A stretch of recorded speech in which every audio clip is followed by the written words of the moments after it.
Halo, hari ini saya akan membahas tentang polidaktili ya. Beberapa kali live kemarin ada minta yang, "Dok, belum ada konten tentang polidaktili." Oh iya, saya lupa.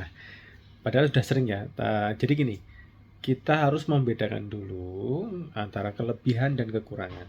Jadi, kalau kelebihan jaringan di jari, entah jari tangan, jari kaki, bisa di ibu jari, kelingking, dan jari lainnya, kelebihan. Jadi normalnya kan jari kita total itu kan 20, tangan 10, kakinya 10. Nah, kelebihan itu kita sebutnya dengan polidaktili.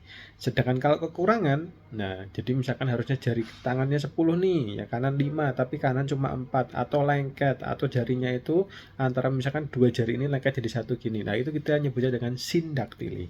Nah, penanganan beda-beda ya. Kalau polidaktili itu ada yang derajat ringan, sedang, sama berat. Nah, derajat ringan itu yang misalkan hanya seperti tidak ada jaringan tulang atau cuma kulitnya aja dan tidak sempurna banget, nah itu ringan. Kalau sedang itu biasanya ada jaringan tulangnya, makanya beberapa kali seperti berbentuk jari sempurna. Nah, makanya beberapa kali itu pasien kami sarankan untuk ronsen terlebih dahulu. Nah, fungsi dari ronsen itu adalah untuk melihat di jari barunya atau jari tambahannya, ekstra jarinya tadi, itu ada tulangnya tidak. Karena kalau memang ada tulangnya dan tulangnya itu terpisah, itu bisa langsung kita buang.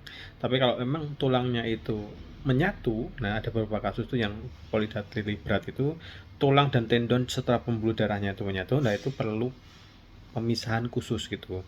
Bahkan nanti pasca operasi ada terapi khusus agar tulang yang seharusnya tadi karena ada pertumbuhan tidak normal tadi biar bisa menekuk dengan sempurna, bisa diluruskan dengan sempurna seperti itu ya. Nah, ronsen pada pasien saya tuh gambarnya seperti ini ya. Nah, ini adalah gambar sebelum operasi ya, jarinya di jempolnya ada dua, ada kukunya lengkap, saya raba juga ada tulangnya.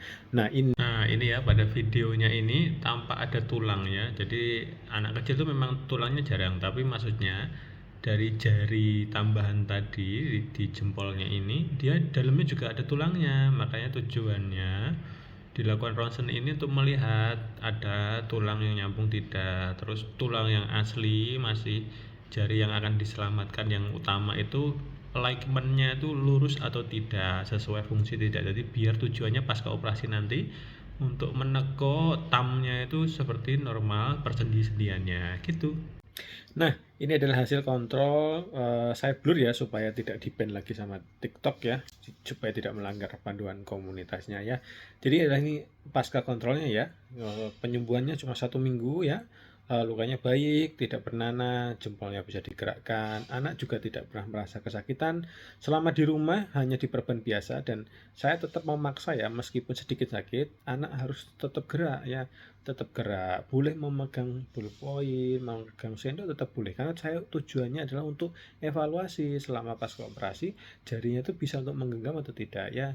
Jadi Bapak Ibu jika menemukan kasus polidaktili, kapan sih dok operasinya? Sesegera mungkin, tidak ada batasan usianya ya. Sedini mungkin sangat diperbolehkan karena statusnya tidak emergensi. Beda cerita dengan sindaktili. Nah, kalau sindaktili itu yang jarinya kurang atau jarinya lengket, itu ada beberapa faktor yang harus kita perhatikan, dari usianya, berat badannya. Nanti ada teknik khusus untuk lakukan flap, karena biasanya kalau memisahkan jari yang lengket di sindaktili itu lebih susah dan lebih rumit. Bahkan beberapa kali dilakukan flap atau cangkok kulit khusus gitu ya.